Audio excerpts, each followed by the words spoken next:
C'est par la puissance de vie que Christ est attesté.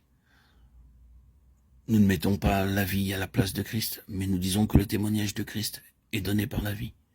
Nous ne parlons pas de la manière de vivre, mais de cette puissance de vie, de l'impact d'une force spirituelle qui émane de lui comme étant sur le trône, de la manifestation d'une puissance spirituelle plus grande sur un royaume spirituel. C'est cela le témoignage du Seigneur Jésus. Contre cela, l'arme suprême de l'ennemi sera la mort. La mort est aussi une puissance spirituelle. Ainsi, cela devient un combat entre deux puissances spirituelles, la puissance de la vie et la puissance de la mort. Cette bataille continue et continuera jusqu'à ce que l'Église devienne si vivifiée par la puissance divine qu'en un instant, ceux qui sont dans la tombe et ceux qui sont restés vivants seront amenés dans une puissante résurrection, ascension auprès du Seigneur dans la gloire. La bataille entre ces deux grandes puissances spirituelles continuera jusque-là. Telle est la bataille dans laquelle nous nous trouvons. C'est une bataille qui va en s'intensifiant et nous ferions mieux de le reconnaître une fois pour toutes. Il est parfois difficile d'accepter cela, bien que nous y adhérions mentalement. Quand les choses deviennent difficiles, nous sommes surpris et nous nous posons des questions et pensons peut-être qu'il est étrange qu'il en soit ainsi. Mais il faut que l'on reconnaisse et que l'on accepte le fait que cette guerre spirituelle entre la vie et la mort s'intensifiera vers la fin et atteindra son point de tension culminant à l'instant précis où l'Église sera sur le point d'être enlevée.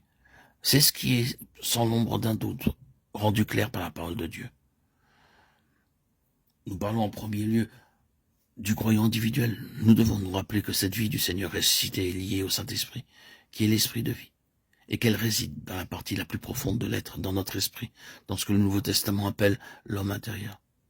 Les personnes les plus spirituelles trouveront donc que le conflit pour la vie fait rage autour et sur leur esprit.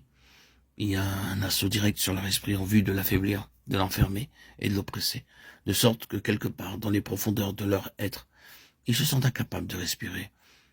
Ils ne peuvent à présent le localiser, mais ils sont conscients que, tout au fond d'eux-mêmes, il y a un enfermement, une pression, un encerclement, une suffocation de leur esprit.